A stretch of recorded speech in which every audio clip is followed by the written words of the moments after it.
Today I'm going to talk about the foods that every woman should know about because eating them can help naturally balance their hormones. First, let's talk about what is a hormone. A hormone is a chemical messenger that's made in your body that tells one organ or multiple organs what to do in order to function for health. Now, hormones can affect you physically, they can affect you mentally, they can affect you emotionally, and hormones can even affect you socially. There are social hormones that your brain actually produces. We're going to talk about some of those. Hormones are also key for sexual health and for function and for reproduction. So if you want to have a baby, your hormones have to work well, both if you're a man as well as if you're a woman. Now, how many hormones are in the body? That's a great question. There's probably hormones we haven't discovered yet, but as of last count, there's about 50 hormones that are circulating in a human body. Now, some of the hormones that you may have heard about are like thyroid hormone or cortisol, or of course, insulin for blood sugar control.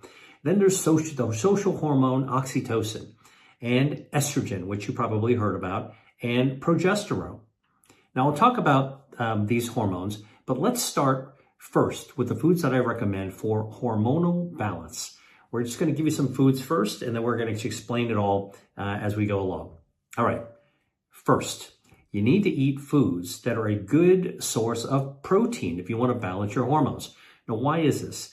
It's because proteins are made out of amino acids, and you need to put those into your body, and your body will break them down, and they will reassemble hormones out of those amino acids. So if you don't have enough, you're not going to be making proper hormones. So you need protein made of amino acids so that the body can recoup and capture those amino acids and use them to construct the hormones, the building blocks of hormones. Okay, so you want to make sure your body's stocked up. So what are some good basic sources of protein if you want to kind of make sure your body's got balance of your hormones? Well, some common good sources of protein are eggs. It's a myth that eggs aren't good for your health. Eggs, particularly organic free-range eggs, are actually really great sources of protein. And even though they have cholesterol in them, it actually helps you raise your good cholesterol. And all the studies have shown that, in fact, eating eggs in moderation actually lowers your risk of cardiovascular disease. So eggs, a good source of protein. Another good source of protein are legumes. So what are legumes? Lentils, edamame. They are great source of legumes, all right? And then, of course, you've got your meats and fish. Fish are a great source of protein if you're a pescatarian. Always eat lower on the food chain, okay? I like swordfish, but swordfish is high on the food chain. High in the food chain means that it might contain heavy metals that you get from the sea, like mercury. Big fish eat smaller fish, eat smaller fish, eat smaller fish. And what they do is they're actually accumulating all the heavy metals that are found in the sea. So eating lower on the food chain is always better. Okay, now, what about meats? Turns out chicken is a pretty good source of protein, right? If you want an alternative to red meat, that's beef or even pork, chicken is actually a great alternative. Now, if you want to get the best quality chicken, try to get it free range, all right? And you want your chickens to be humanely treated. Not only is that just good practice from a humanity perspective, but also chickens that are allowed to run around in their natural environment and eat natural things are going to be better sources of the bioactives. Their protein is actually going to be a better type of protein, and they're less likely to be sick. Now, chickens also have a gut microbiome, a healthy gut, and the problem is that when chickens are raised in big factories where they're put in small pens and packed next to each other, guess what? They aren't fed the right things. Their gut microbiome isn't healthy.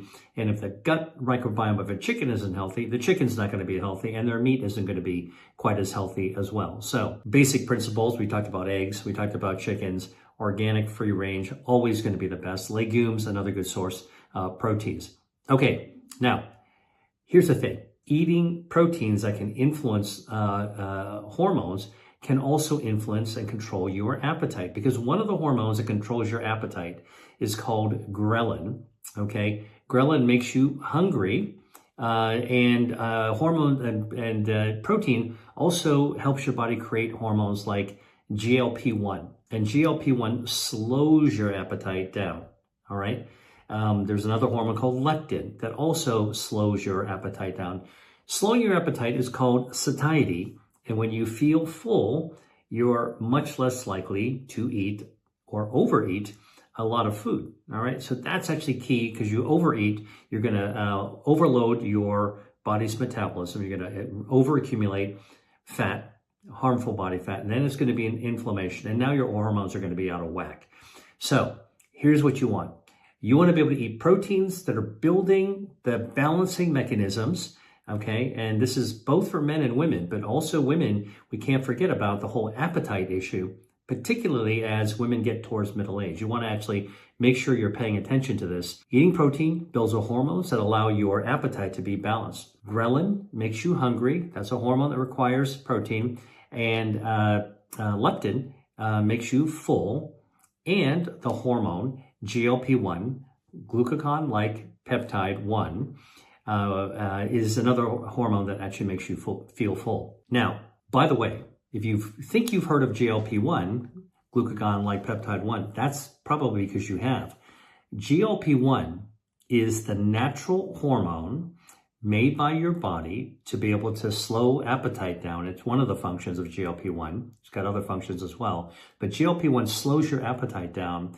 It's kind of like a protein, a hormone that actually pushes a button that says, hey, you're a little bit full, stop eating, all right? Guess what? Those prescription weight loss drugs like Ozempic, Wegovy, Mounjaro, etc., they are what we call GLP-1 agonists. So they are kind of like GLP-1, but they push that button as well to make you full. That's one of the reasons that these prescription weight loss drugs help you lose weight. Naturally, your body's going to make these as well. So if you really want to have a balanced appetite and you're not overeating, if you overeat, you're going to tip your metabolism over, and now you're not out of balance as well. So eating protein helps build the hunger hormone and the fullness, the satiety hormone.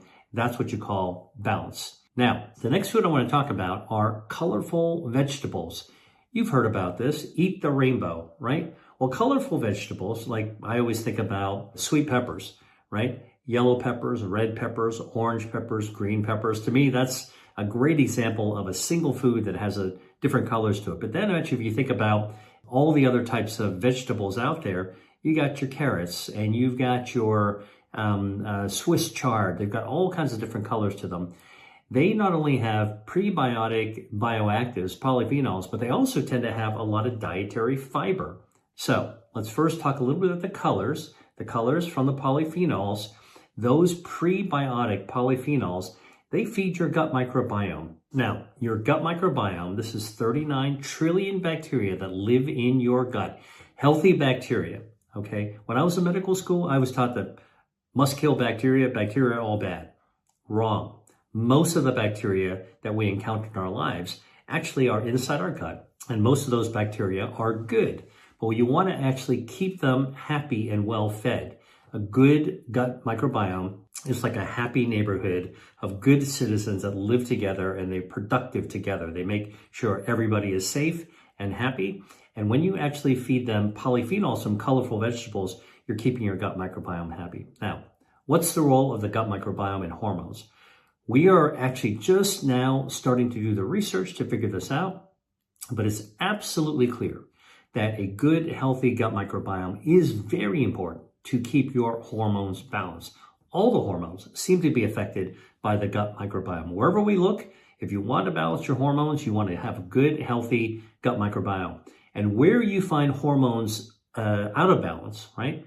So you might see this in menopause. You might see this in hypothyroidism. Guess what? What we're finding is that the gut microbiome is somehow involved. That's that dastardly problem called dysbiosis. Dys meaning out of whack, biosis relating to the natural balance within the gut microbiome. So when that gut microbiome's out of balance, you wind up having problems with your hormones. So you want to actually feed that gut bacteria with colorful vegetables containing polyphenols and dietary fiber. The dietary fiber is actually the core food.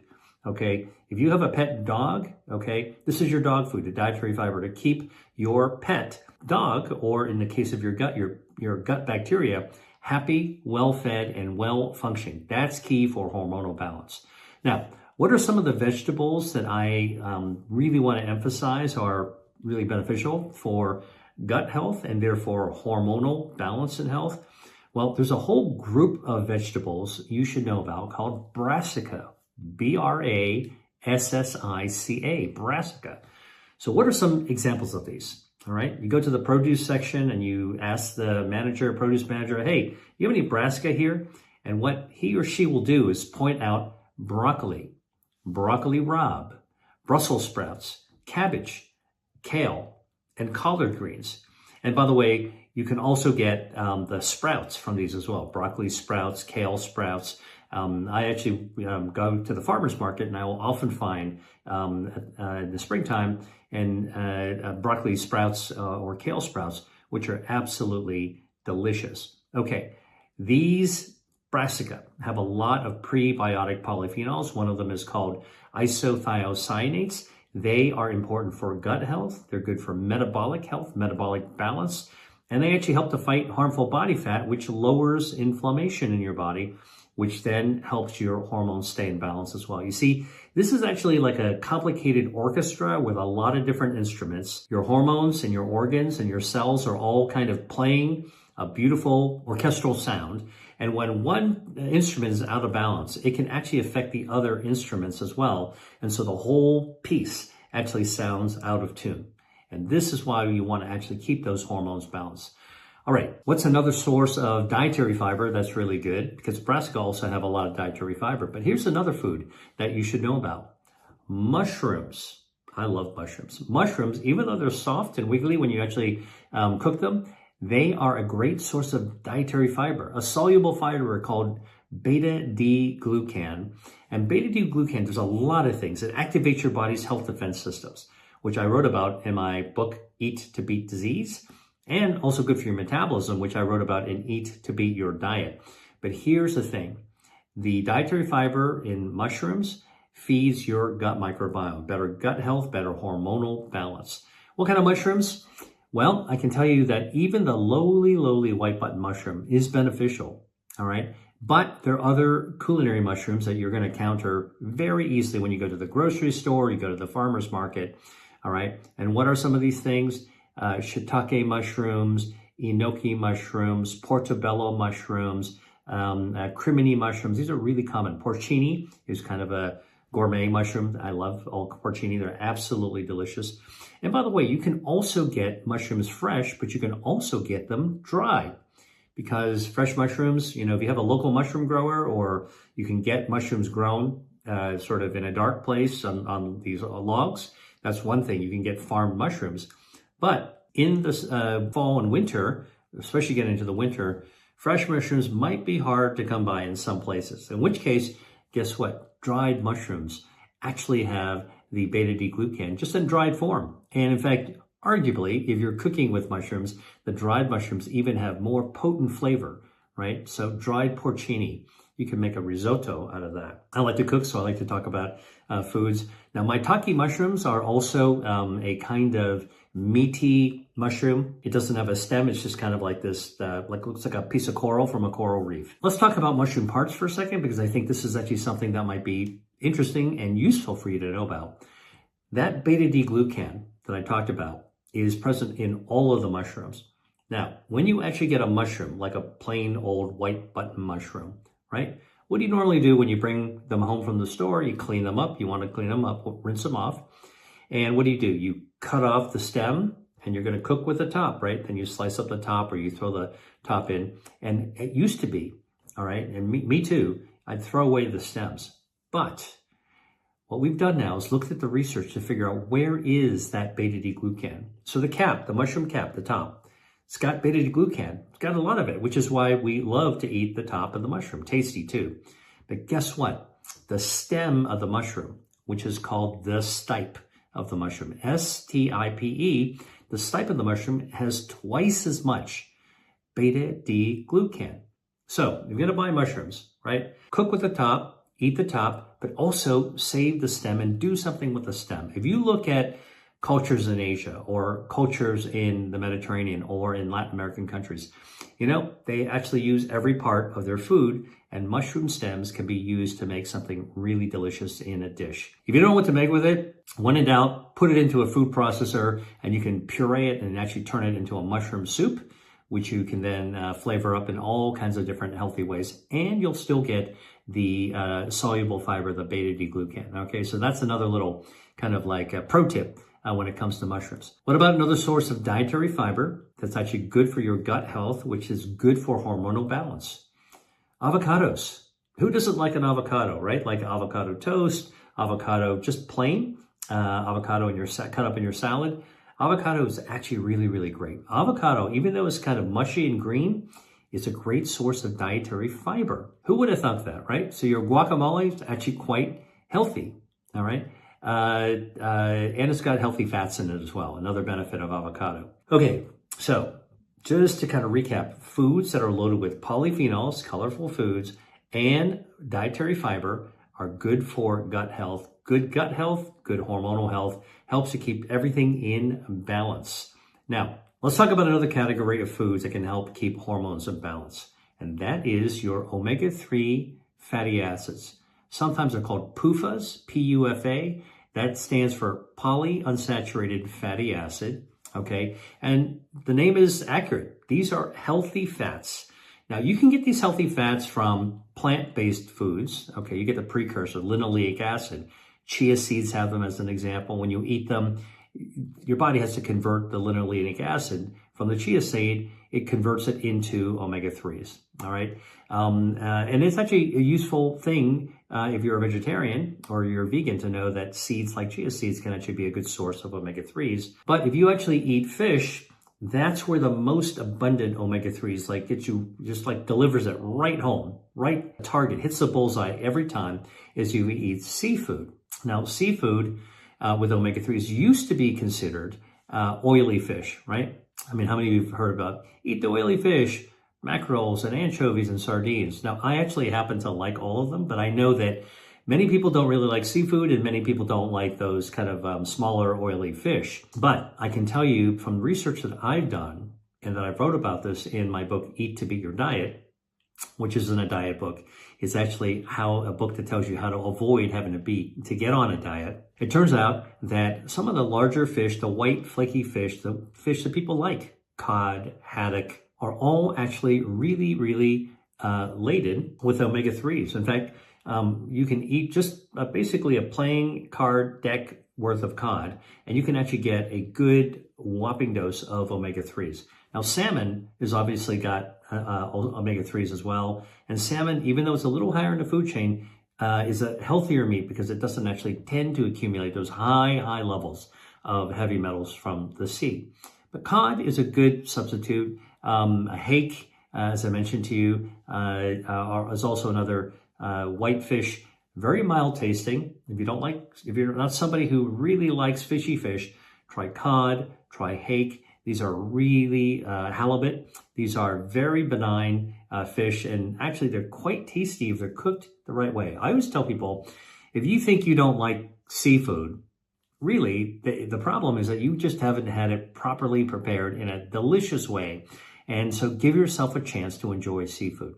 Now, let's say you say, well, I like seafood, but I actually like shellfish more. I like shrimp, I like oysters, I like clams, mussels. Guess what? You are in luck, because my research has shown that even shellfish, like mussels and clams, can actually, and shrimp, have omega-3 fatty acids. So you can actually get what you need in order to be able to get those omega-3s that help to balance your hormones from shellfish as well. By the way, this also goes to octopus, to squid, to lobster. Okay, I know that most people don't eat lobster. It's a kind of expensive food. But guess what? What I'm trying to get to you is that the whole spectrum of seafood actually can give you omega-3 fatty acids, because omega-3s actually come from plankton, which are, kind of the plants of the sea. And then small fish eat them, bigger fish eat the smaller fish, and then their flesh accumulates the omega-3 fatty acids. And this goes for shellfish and shrimp as well. Now, if you totally don't like seafoods of any sort or can't get it, most people can get it. Frozen fish, by the way, is as good as fresh fish when it comes to omega-3s and the quality of the meat as well. But you can also get omega-3s from as a supplement. So that's actually another way to get omega-3 fatty acids. All right. Why am I spending all this time talking about omega-3s? Well, because omega-3s have been shown to help regulate a very important hormone in your body called cortisol. Cortisol is made by your adrenal glands, all right? And your adrenal glands are basically sort of like a sunny side up egg that's sitting on top of your kidneys. So here's your kidney, and here's the adrenal gland sitting right on top of it. Another analogy would be like an owl perching on a tree stump, or a sunny side up egg, sort of like piled on some hash browns, whatever. Okay, these are the glands that are making hormones. They sit on top of your kidneys. And when they produce cortisol, guess what? Your cortisol helps to control your metabolism. So if you're a woman and you want balanced hormones, I know that most people start talking about reproductive hormones, but I'm talking about cortisol, because cortisol needs to be balanced in order to have a balanced metabolism. And cortisol also helps to balance your blood pressure. Women, actually, especially as they get older, are prone to having high blood pressure, hypertension. Cortisol helps to regulate that. And by the way, cortisol is also important for keeping your mind sharp, okay? Cognitive function is dependent on having a good control of cortisol. Now, you don't want too much cortisol, all right? If you have overdrive of any hormone, the functions of your organ go to overdrive. So you don't want too much cortisol, or your metabolism goes on overdrive, your blood pressure soars, and you can actually get mentally anxious as well. But if you have too little cortisol, if you're short on cortisol, then you're listless and your blood pressure bottoms out. Okay, so again, this is why balance is really important.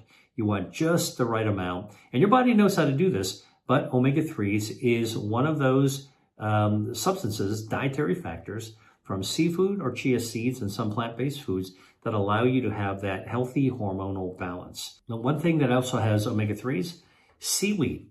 If you ever go to a sushi restaurant, go to the sushi bar, they might have on the menu a seaweed salad. That's called wakame, and that actually contains omega-3s. So order a seaweed salad with a little bit of sesame oil and sesame seeds on it. And the other thing is kelp. Kelp is sort of the big, thick, slippery seaweed. If you've ever gone to a beach and you see this big, gigantic leaves sitting on, dark-colored leaves sitting on the sand, they're pretty slippery. That's kelp. And kelp is also a good source of omega-3s. So you're like, I'm not going to be eating that off the beach. Well, actually, if you go get miso soup in a Japanese restaurant, okay, the little bowl of soup they serve you, it's usually got a little bit of tofu in it. It's a broth. It will have a little black square that is kelp. All right, if you go to an Asian store, you'll see that dried, and you can actually tear a page off the sushi restaurant playbook, and you can cut it up and soak it up and cook it into a soup yourself. And guess what? That contributes omega-3 fatty acids to you. Let's now talk about your thyroid, because many people actually have thyroid issues.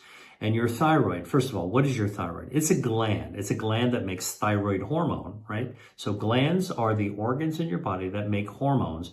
So where's your thyroid located? Well, it's actually right above the notch of your collarbone, right between your collarbone, and it kind of is like a butterfly around your neck.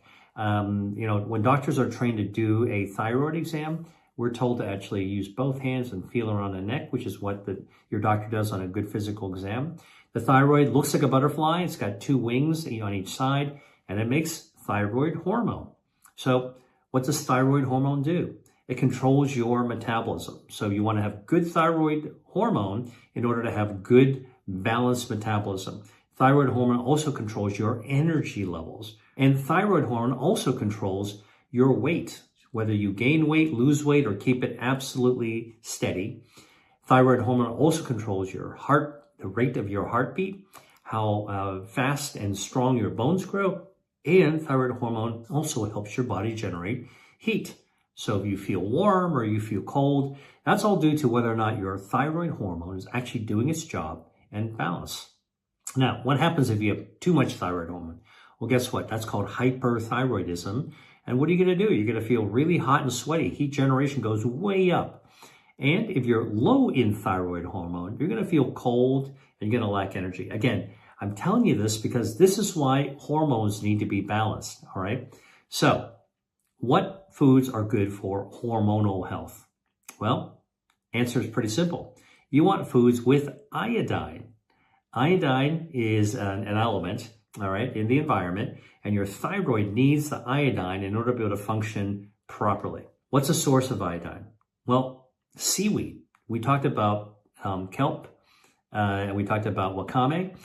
Any type of seaweed is actually a good source of iodine. If you want to find seaweed, you can just go to the Asian store. They usually have a section where they've got packaged dried sheets of seaweed. And just go on to YouTube and look up seaweed recipe, soup. Seaweed's great to actually use in soup, but you can use it to cook in other ways as well. By the way, if you like, go to a sushi restaurant and you like rolls, right? The maki rolls, guess what? That black skin around the roll is seaweed. It's pretty easy to actually make your own maki rolls. All you need is this kind of a maki roll maker, which you just roll the sheet up with. So you put a sheet of the seaweed on top of the roll, then you put some rice on top of it, then you put, whatever, cucumbers for the California roll or anything else, tuna, if you would cut up the tuna or shrimp, and then you roll it up. It's actually fun to make, tasty, and a way to get your seaweed into your system that has iodine, which is actually healthy for your thyroid hormone, for thyroid balance, for balanced hormones. Now, seafood in general, like fish, also has iodine because the sea has iodine. And there are kinds of salts that you can buy in a grocery store. If you look on the side of the package of the salt, it'll say fortified with iodine. Check the label. See if your salt that you might get at the grocery store has iodine in it. Now, what about some other unusual or surprising sources of iodine? Guess what? Yogurt can also contain iodine. Yogurt, probiotic food, good for gut health, but often it contains iodine. You know why? Because the cows that produce the milk used to make yogurt are fed iodine in order to keep the thyroid glands of the cows healthy, right? It's, that whole thing of you are what you eat. Well, you are what your food actually eats as well. And when cows are fed iodine to make a healthy cow to produce healthy milk, and that healthy cow making healthy milk is actually made to use yogurt, you get a little bit of iodine. So that's a little bit of a surprising source of iodine. Brazil nuts, that's a tree nut. Also good for the thyroid. It actually contains an element called selenium, which is a trace metal that your thyroid uses to keep things in balance as well. All right. So selenium also good for the thyroid. Brazil nuts, a good source for that. All right. I know I'm going through a lot of information on a lot of hormones and a lot of foods, but look, we're going to be talking about a lot of complexity whenever you talk about balancing the hormones. Remember, there's more than 50 hormones in the body, and I'm not going to go through all 50, don't worry, but I'm going to talk about the ones that you're most likely have heard of and ones that are most likely the ones that you want to prioritize when it comes to food as medicine to be balanced in your body. I can't talk about hormones without mentioning insulin. And I know a lot has been made out of glucose spikes and insulin, et cetera, et cetera. And I'm not going to go into glucose spikes, but let me just tell you, insulin is a hormone that is made to help regulate your metabolism, how much energy you actually have in your body. And we all want to have energy. So where is insulin made? Insulin is made by an organ in your belly called the pancreas. And the pancreas is made of different kinds of cells. There's a special kind of cell in the pancreas called the beta islet cell, all right? And when those beta islet cells are working well, they make insulin whenever you're actually eating or thinking about eating. And when food enters your body, okay, especially glucose, your insulin is released and it is just ready to help your muscles and your adipocytes, these are fat cells, absorb the blood sugar so that it's regulating how much sugar is floating around your bloodstream. And guess what? That sugar is fuel, and that fuel actually gives you energy. So that's how our body stores energy as we're eating, is that insulin, the hormone that needs to be balanced, by the way, is critical in order to make sure that we're getting good energy balance. What happens if you have too little insulin? Well, guess what? Your sugar doesn't get absorbed and it builds up in the blood. Okay, too little insulin, not enough pull of the sugar into your muscles and into your body fat. And now the blood sugar is just building up. And the more you eat, the higher the sugar levels go. All right. And when sugar builds up in your blood, you have high blood glucose. It's not a spike. It's just kind of like a bathtub that the water is overflowing. There's up, and now it's going to spill over the sides. And this is actually called type 1 diabetes or insulin-dependent diabetes. All right. That's when you don't have enough insulin. Now, too much insulin is also bad for you. Now, when do you have too much insulin? Well, this can actually happen in type 2 diabetes, type 2 or adult onset diabetes. Well, this is actually what happens when your body's making insulin, but your muscles aren't actually responding to the insulin. So it's out there, but the machine that actually absorbs the energy, the fuel, isn't working properly. It's like if you were at the filling station trying to pump gas into your car and there's a blockage in your fuel tank, right? The nozzle can't quite spray the gas and now your pancreas is saying, oh, we're not getting enough blood sugar into our muscles and to our body.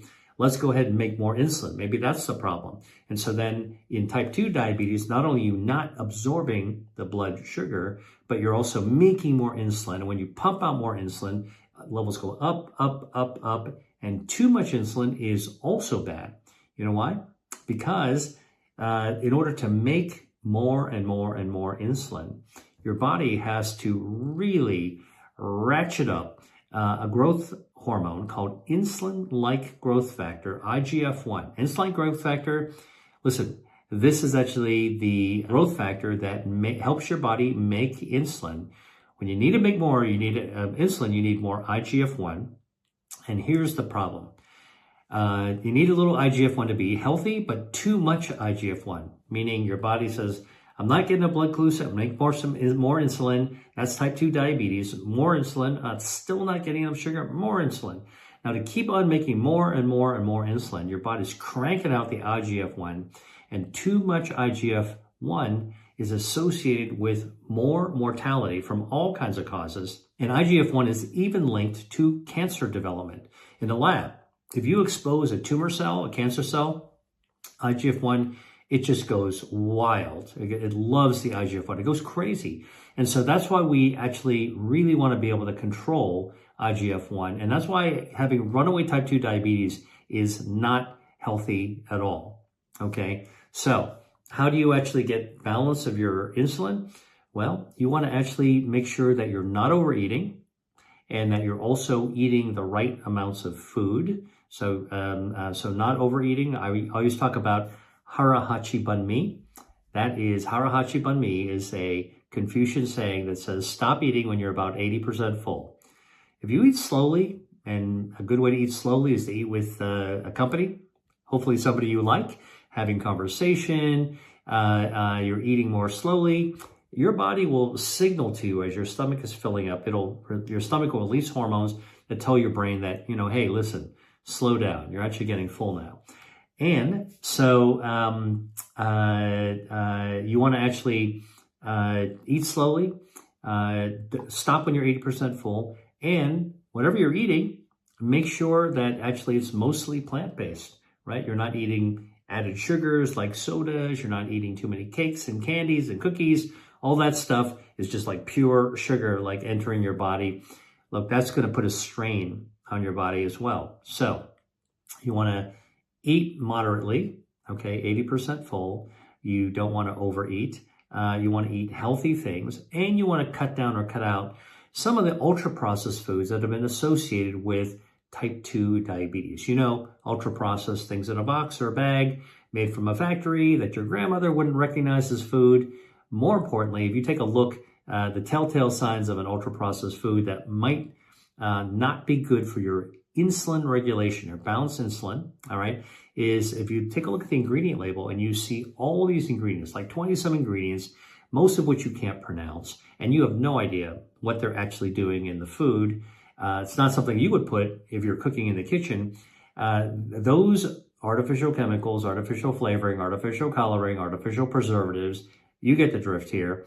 those are actually bad for your metabolism, and they also damage your gut microbiome.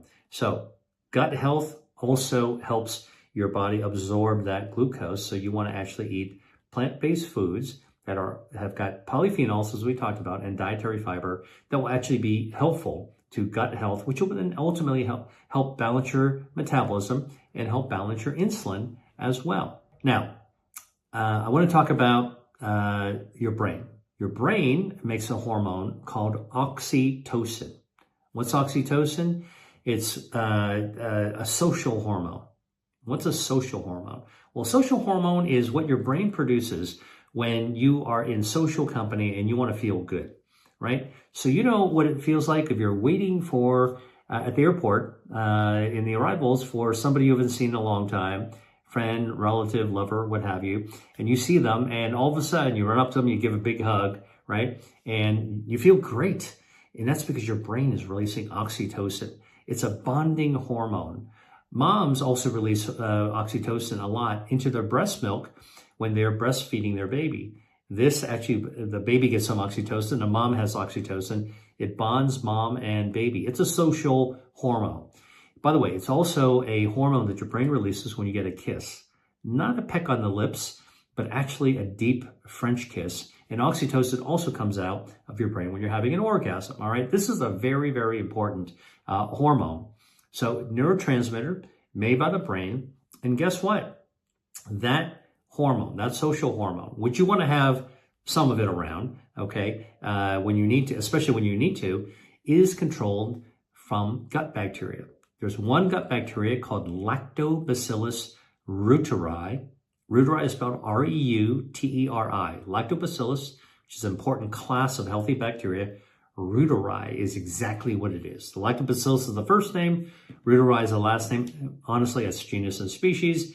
But research in the lab has found that when you have Lactobacillus reuteri, even in drinking water, okay, you're in the lab. So you have rats drinking their bottle, drinking bottle. Guess what?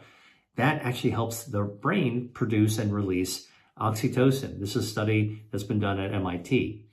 Now, Lactobacillus is bacteria, so you can also find it in foods. So probiotic foods. So what's an example of a probiotic food with Lactobacillus reuteri? That's good for brain health. That actually helps your brain release social hormones. Guess what? Parmigiano Reggiano cheese. Now, I'm not talking about the fake Parmesan. I'm talking about the real deal, the OG.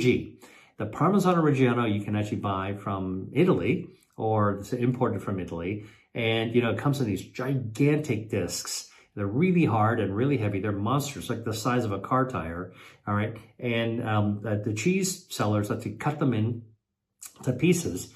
And I can tell you, as somebody who loves to cook and loves to use Parmigiano Reggiano cheese, and I've also done research in Italy on this, it's kind of grainy, it's a little crunchy, it's got this incredible umami flavor. The starter bacteria for Parmigiano Reggiano in Italy is Lactobacillus reuteri. So it's a probiotic cheese. Now, I'm not telling you to eat a lot of cheese. It has a lot of salt, it has a lot of saturated fat, but it is probiotic. So if you want to have an excuse to get some Lactobacillus reuteri to really help support your brain health with your social hormones, L. reuteri is actually found in cheese. There's another food that actually can have Lactobacillus reuteri, sourdough bread. Because guess what?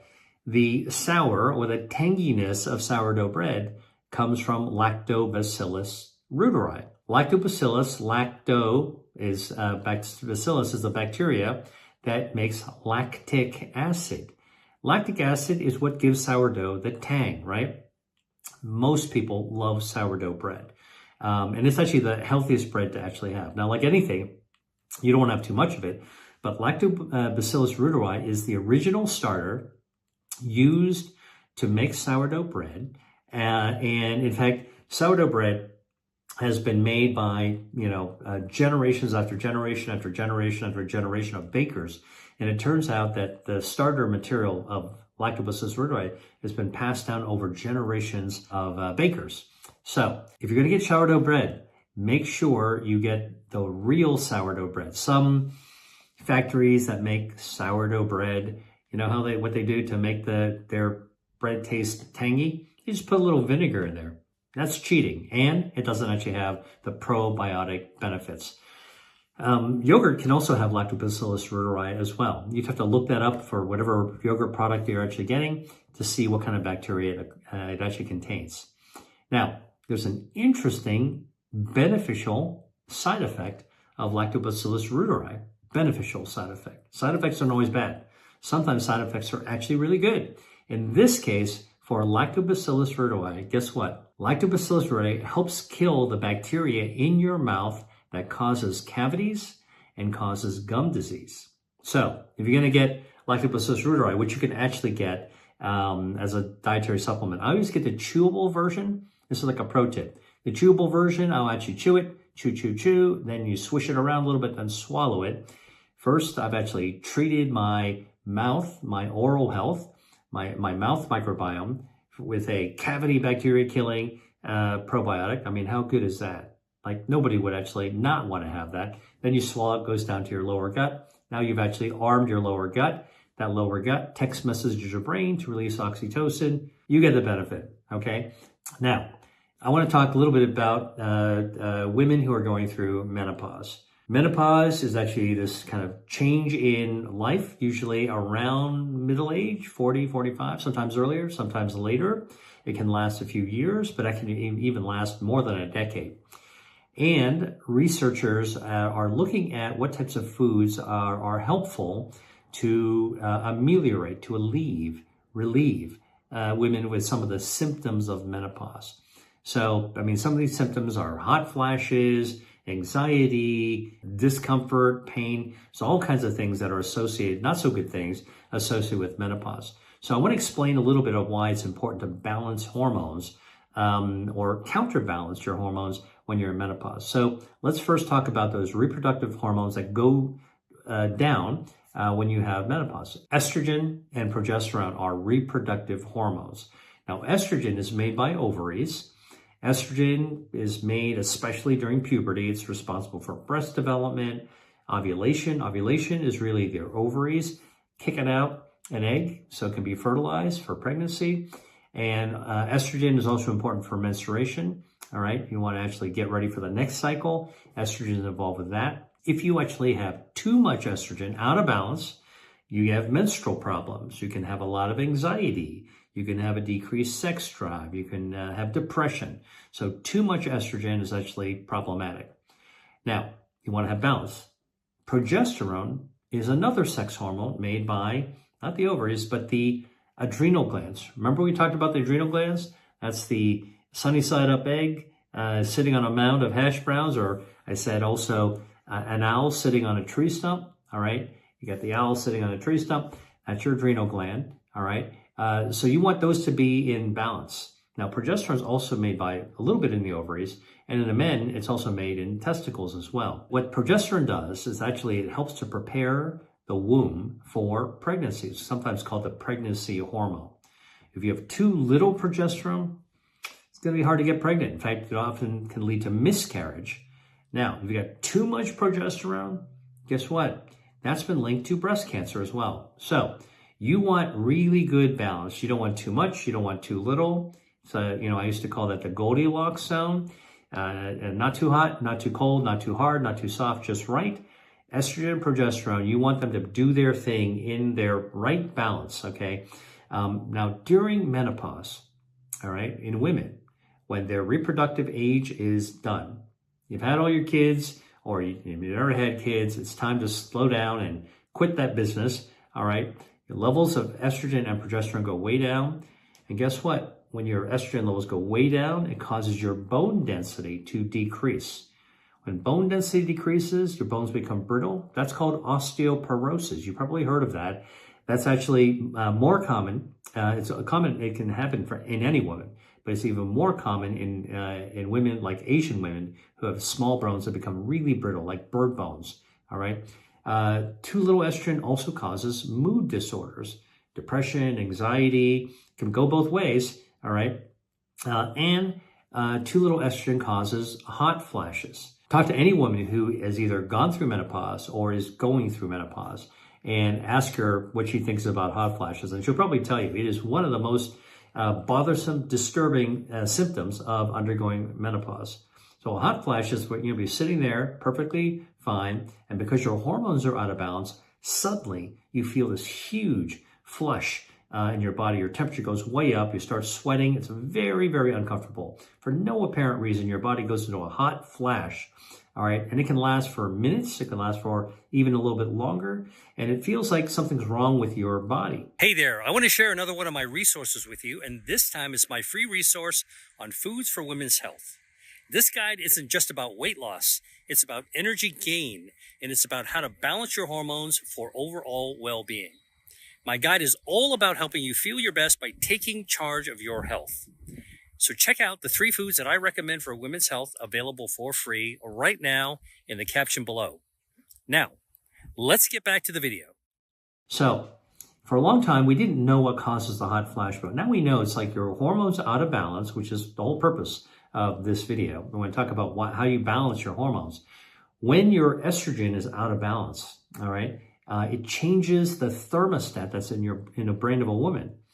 Now, our brains contain a thermostat. All right, in the hypothalamus, that's like a kind of a control center of your brain. It's like the dashboard of your brain. And when estrogen goes way low and your hormones are out of balance, that thermostat doesn't know how to readjust itself. In fact, it normally has a pretty good range. You know, you can go up and down, and you're fine. Your body knows how to control good temperature on a hot day and a cold day. But during menopause, because the hormones are out of balance, your thermostat goes from a comfortable range to a really, really narrow range. And when it's dealing with a narrow range, it's really hard to adjust. You know, like when you're playing with the volume of something and it's like too soft and you turn it and boom, it goes too loud. Oh, too loud, you turn it down. Now it goes suddenly too soft. That's basically the equivalent in temperature of hot flash when you've got a volume control switch like on a radio that you actually can't control properly. So that's what we think is going on with menopause and hot flashes, is that the temperature control system in your brain, the thermostat of your brain, goes from being wide and normal, like most of a woman's life, to suddenly become narrow. And the body doesn't know how to operate within that narrow range. It overcorrects or undercorrects, and you get these hot flashes, all right, even at regular temperatures. No apparent reason whatsoever. Another consequence of our hormones out of balance are sleep disturbances, right? Women who are undergoing menopause, they have a hard time sleeping. Now, hot flashes can wake them up. That's a problem as well. And as you probably know, we should be getting 8 hours of good sleep. Now, what happens? Because when you're sleeping really well for 8 hours, your metabolism is doing its thing. It actually burns down excess body fat. The other thing that's happening when you're sleeping is your gut microbiome reboots itself. Your immune system actually starts to reset and strengthen itself up. Your brain also clears toxins that have accumulated during the day through a special sewer system called glymphatic channels. Glymphatic, glymphatic system. It's like the sewer systems of Paris, except they're in your brain. They open up only when you're sleeping in good deep sleep to drain all those toxins. You don't get good sleep, guess what? You get brain fog. You know why? Because you haven't drained those toxins. And this is actually what happens during menopause when hormones are out of balance and you aren't able to control your temperature and you wind up having sleep disturbances. It is a real problem. Okay, so the holy grail for women who are going through menopause is finding something that can help them control their hormone levels. So estrogen replacement therapy or hormone replacement therapy, HRT, is something that medical doctors actually recommend to women who have real difficulty with their symptoms, right? It can drive somebody crazy, right? So you want to actually talk to your doctor if you're having severe menopause syndrome. And HRT actually is about trying to help your body get a little bit better in control of balance. That could be really important for your quality of life and ultimately for things like osteoporosis as well. You should always talk to your doctor about what the pluses and minuses and what are the cautions of the estrogen, the hormone replacements that are being used. But when it comes to food as medicine, clinical studies have shown that women who are undergoing menopause, the women who eat more fruits and vegetables more polyphenols, get more dietary fiber, have better gut health, all right, better gut microbiome, they tend to have fewer menopausal symptoms, and their symptoms tend to be less severe as well. So another argument for eating produce, plant-based foods, eating specifically thinking about your gut microbiome, which reduces inflammation, which text messages your brain, lowers anxiety, better social hormones, all kinds of good with that. So that's what clinical research has been showing so far for women who are undergoing menopause. Polyphenols, dietary fiber, good for menopause. A couple of other things, nutrients that might be helpful for women who are experiencing menopause to try to compensate or counter the imbalances in their hormones. Vitamin D. Vitamin D has been shown to be helpful through clinical studies with women who experience menopause. Where do you get vitamin D in your food? Mushrooms, yogurt, salmon's a good source of vitamin D, some vitamin D, and eggs. Eggs can have vitamin D as well. Now, this vitamin D helps to build bones, right? Remember I told you, low estrogen, your bones get weak, osteoporosis. Vitamin D can counter that. That's actually balancing things at the end, sort of at the outcome level, right? So not treating the root cause, but actually trying to counter some of the side effects that can happen with this hormonal imbalance. Look, all women who are undergoing menopause are at risk. So vitamin D is helpful. Come back to omega-3s. Remember, we talked about this earlier. Omega-3s are very, very helpful to balance your hormones. Well, in women undergoing menopause, omega-3s seem to be pretty important. They actually help to promote healthy blood vessels, which I study. And why do you need to actually get better blood vessels? Well, women after menopause are at higher risk for cardiovascular, heart, brain, and blood vessel diseases. And so you want to be able to make sure you've got good, healthy blood vessels, right? So this is, again, food that's a counter to some of the side effects that come out with menopause. We talked about this, oily fish, and not so oily fish like salmon and cod, shellfish, mussels, clams, shrimp, lobster. By the way, if you're a woman experiencing menopause, go ahead, live it up. You deserve it for your heart health. Go ahead and have yourself some lobster. It's got omega-3s, going to be good for you. Okay. Now, here's another food that's been shown to help women experience fewer and milder menopausal symptoms, and that's whole grains, right? Whole grain bread, whole grain pasta, whole grains, for your cereal. Good for you. That's actually another thing that you can actually add to your shopping list is foods made with whole grains. All right. Now, here's the other thing, another counter. Now we're talking about countering this hormonal imbalance. Protein.